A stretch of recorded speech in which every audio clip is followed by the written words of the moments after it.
My name's Sean and this is Rob, and we're here on Knocknarea Farm.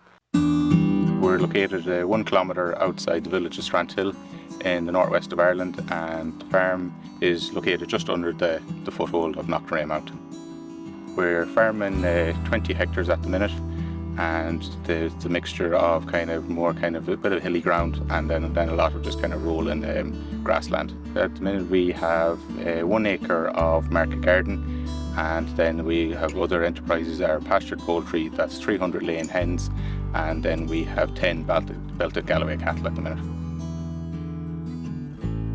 We're a no-dig market garden, so what that means is just we try and minimise the tillage to the soil itself and enhance it by adding our own compost now into the mix that we make.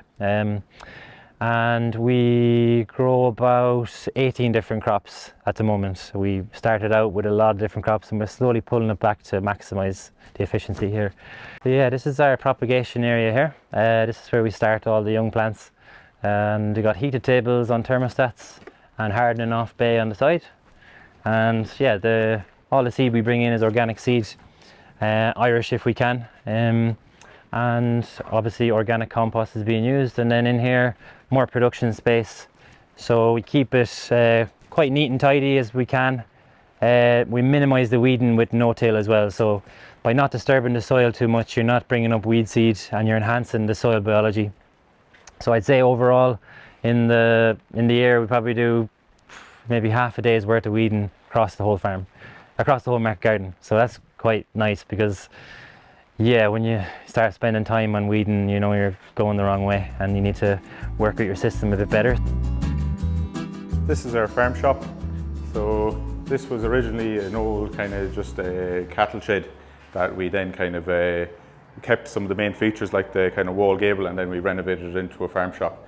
So for us, the farm shop would be the main focus of how we sell our produce to our customers. That was one of the core things of the farm, was to sell direct. So on the right here we have a nice root display. So that's a mixture of our own produce, and then a big thing we've learned too is that we then collaborated with a few other organic growers, and that was to build up our product range. So it just meant that customers, when they came to the farm shop, could I suppose get more things in their basket and that. So when it comes to payment, then we're able to source this beautiful touch screen. So it's a kiosk system that's built in then with an iPad in it, and that allows then to people to go in and serve themselves, and then it'll tally up their bills and just tap and go. So this is our belted Galloway cattle. As breeds of animals go, they're probably one of the best equipped to deal with the climate here in the northwest of Ireland. You can see the coats, they've got a beautiful dense coat, and it actually has 2 layers on it, so it's really good for handling the elements in the middle of winter and that. Sometimes the Galloways can get a bit of a bad rep for being a wee bit flighty, but we found that because in our system where they're getting moved every 3 to 4 days, they're very used now of our grazing system, and they really settled, very calm, and they'll actually pretty much go to anywhere on the farm that we want them to.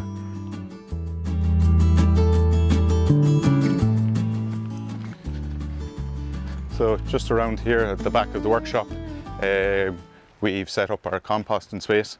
So to create it, we actually purchased second-hand cattle slats and then put them on their edges.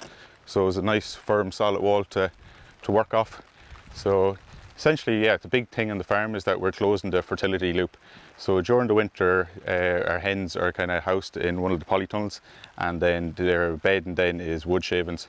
So then come the spring, when the hens go back out onto pasture, we take all that shavings out. That has a good mix then of poultry dung in with it. And throughout the year then, as all our waste greens from the market garden come out, this all then gets mixed in with the wood shavings, the poultry dung, and then we're very fortunate as well that we've a seaweed batch just down the road. So Neil and all the crew in Voya give us their washed seaweed then that they've just used.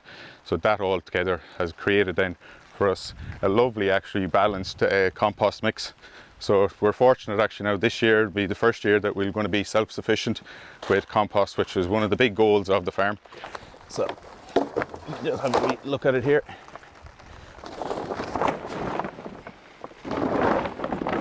So yes, as you can see, this here is really Just beautiful compost. We have 300 hens on pasture in our custom egg mobile which we built. So yeah, you can see what they do there. They just work away, they're scratching, they're nesting, they're kind of figuring stuff out, and they're just out in the open all the time. And when they're moving on to fresh pasture every day, you really see, when we're doing the move in the middle of the day, they're just flying into the paddock. The effect that they have on pasture is, you can see here on the left, is that by scratching and laying down the manure, the effect is creating the best solar panels you could ever have, and putting all that sunlight back into the soil. So although we get this amazing egg and an amazing product, and the cash flow with this enterprise is amazing, because you're getting an egg a day, you're getting 50 cents an egg a day, which is great, but also you're enhancing the life beneath the soil by the work of the hens. Future of farming in general, I guess it comes down to soil really. That's what it has to come down to, soil, and implementing habitats on farms to be more resilient. Educating yourself behind what it takes to get soil to hum and to get the ecosystem of soil working all together. Instead of just being an input-based system where you're buying in stuff, you're actually just using animals and processes to kind of just let it do its thing. We have done things slightly different, where we've two friends coming together and going farming.